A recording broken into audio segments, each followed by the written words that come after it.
I was raised just up the road in Westchester, and back when Westchester was this much smaller place, there weren't nearly as many people, a lot more cornfields and wide open spaces, and went to St. John's Parish. And not having a school, we went down to St. Gabriel in Glendale, so went to Glendale for third through eighth grade, and then went to Lakota High School. People always like to ask me, well, which Lakota did you go to? Did you go to East or West? And I have to say, no, I'm too old for that. I just went to Lakota.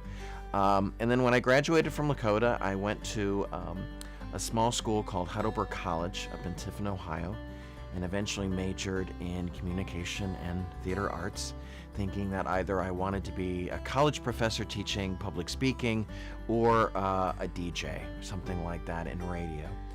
When I graduated, didn't quite know if those were the right fit, and so did some graduate work. And over the time that I was doing that graduate work, I had been involved with the Catholic Club in school, but I recognized something was kind of missing. And I guess, I was still a good Catholic kid. I was like, I'm not going to church. Maybe that's part of the problem.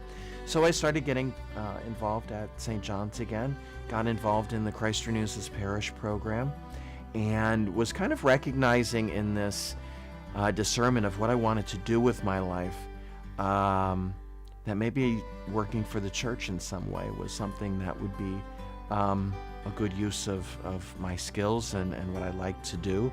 Thought maybe be a youth minister or something like that. Started taking classes in the lay ministry program, and doing the Christ Renews retreat, got to know the priests in the parish better, other people in the parish, and they kept saying, well, have you ever thought about being a priest? And I kept saying no, but that kind of kept coming through, and eventually that was kind of how God broke through and said, yeah, actually, I would like you to think about this.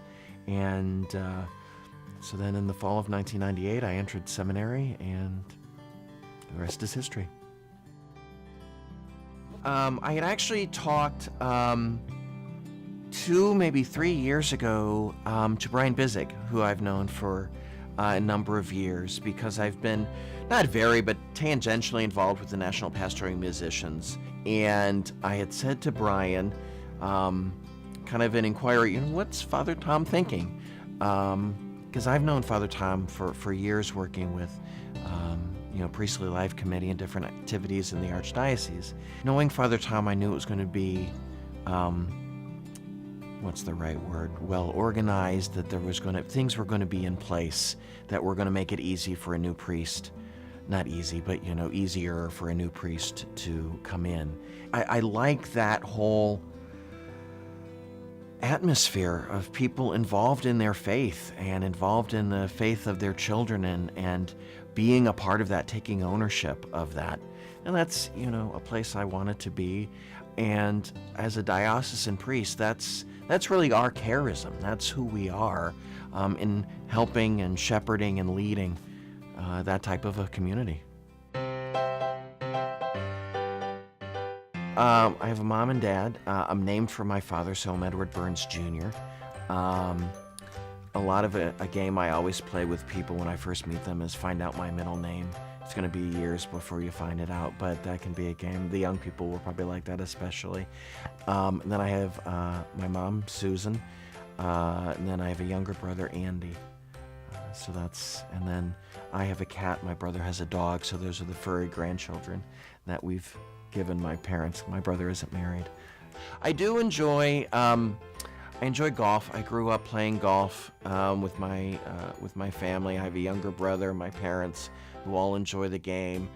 We enjoy it so much, we even watch it on television and enjoy that a lot. But I also enjoy cycling. Coming from Dayton has a wonderful bike trail network. That's been something that I've really enjoyed. I don't get to do it as much, but I do like to travel. I just got to go to Ireland back in January, where I'd never been. So just, exploring that. I do enjoy genealogy, so I'm Irish and German, so where did my ancestors come from? What were those places like? I find that very interesting. Favorite food? Depends, really on the time of year. In the wintertime, good desserts, a German chocolate cake would probably be my favorite dessert, or a good apple pie in the fall. In the summer, a hot dog or a brat at a baseball game or an Oktoberfest. Maybe throughout the year, just a good steak and potatoes meal. I like fancier things, but sometimes just give me a nice steak and a potato and I'm happy. If it's food but not a vegetable, I probably like it. I listen to all the 80s stations, groups like the B-52s, REM. Probably my favorite group of all time would be U2.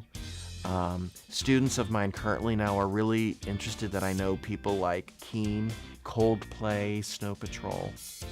I don't play any instruments. I can't even play chopsticks on a piano. I failed miserably at the recorder in 5th grade. So no. Instruments, no. I'm told I have a decent singing voice, so at Mass I will occasionally sing a prayer or chant something.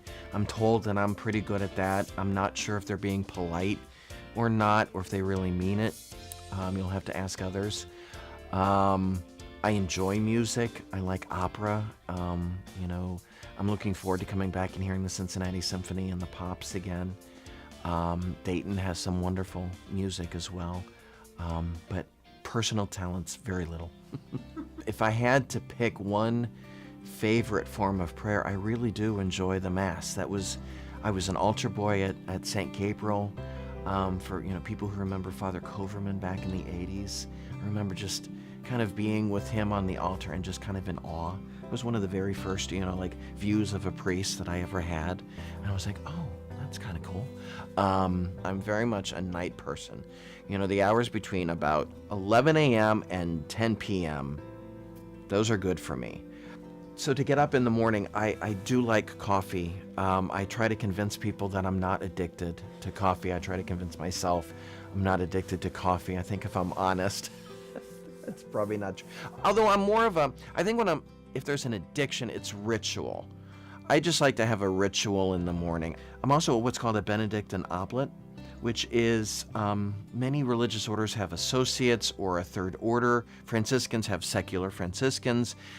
The Benedictine answer to that is what are called oblates, which is the Latin word for offering. It comes from the offering of young children and the rule of Saint Benedict. But it's over the past 150 years or so, ways for men and women, Catholic and non-Catholic, even non-Christian, who feel a certain draw towards Benedictine and monastic spirituality to participate in the life of the monastery without actually living at the monastery. So I belong to St. Meinrad Archabbey down in southern Indiana.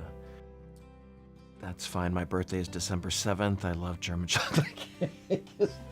Terrible, shameless plug for